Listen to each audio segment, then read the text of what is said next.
Hi, Bigg Boss Malayalam season 6 അപ്ഡേറ്റിലേക്ക് എല്ലാ മാന്യപ്രേക്ഷകർക്കും സ്വാഗതം. ഒരു പ്രൊമോ അപ്ഡേറ്റ് ആണ്. ഏഷ്യാനെറ്റിൻ്റെ യൂട്യൂബ് ചാനൽ വഴി ഒരു ടാസ്ക് പ്രൊമോ ഇപ്പോൾ ഏഷ്യാനെറ്റ് റിലീസ് ചെയ്തിട്ടുണ്ടായിരുന്നു. അതിൻ്റെ റിവ്യൂയിലേക്ക് പോകാം. പ്രൊമോ എന്ന് പറയുകയാണെങ്കിൽ നിമിഷ കവി എന്നാണ് ടൈറ്റിലിൻ്റെ പേര്. എനിക്ക് തോന്നുന്നു പാട്ട് പാടണം അങ്ങനെ ഒരു സംഭവമാണ്. ഒരു വേർഡ് തന്നിട്ട് പാട്ട് പാടണം. അത് 4 ടീമുകളുണ്ട്. 4 ടീമുകൾ നമ്മുടെ നെസ്റ്റ്, ഡെന്ന്, പവർ, ടണൽ.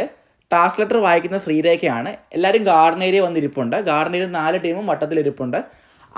ആദ്യം കൊടുത്ത ബിഗ് ബോസ് ആദ്യം വേർഡ് കൊടുത്ത ടീം പവർ ടീമാണ്. രണ്ടാമത് ജിൻഡോയുടെ ടീം, മൂന്നാമത് സായിയുടെയൊക്കെ ടീം, നാലാമത് അർജുൻ്റെയും അപ്സരയുടെയും ടീമാണ്. പിന്നെ ഈ ടാസ്ക് ഭയങ്കര രസകരമായി തോന്നി. കാര്യം ഇങ്ങനത്തെ ടാസ്കുകൾ ബിഗ് ബോസ് ഇനിയും കൊടുക്കണം. കാര്യം കഴിഞ്ഞ 2 ആഴ്ചയായിട്ട് ബിഗ് ബോസിന് മൊത്തം വഴക്കും കാര്യങ്ങളൊക്കെയാണ്. പ്രേക്ഷകരായ നമുക്ക് ഇത് എപ്പോഴും കാണുമ്പോൾ തന്നെ ഡൈജസ്റ്റ് ആവണമെന്നില്ല. അത് ബിഗ് ബോസ് മനസ്സിലാക്കി ബിഗ് ബോസ് നല്ല രീതിയിലുള്ള ടാസ്കുകൾ, തമാശയുള്ള ടാസ്കുകളൊക്കെ കൊടുക്കുന്നുണ്ട്. ഭയങ്കരമായിട്ട് ഇഷ്ടപ്പെട്ടു. അപ്പോൾ വീഡിയോ അവസാനിച്ചു. നിങ്ങൾക്ക് ഈ ടാസ്ക് ഇഷ്ടപ്പെട്ടെങ്കിൽ നിങ്ങളുടെ അഭിപ്രായം താഴെ കമൻറ്റ് ചെയ്യുക. ബൈ.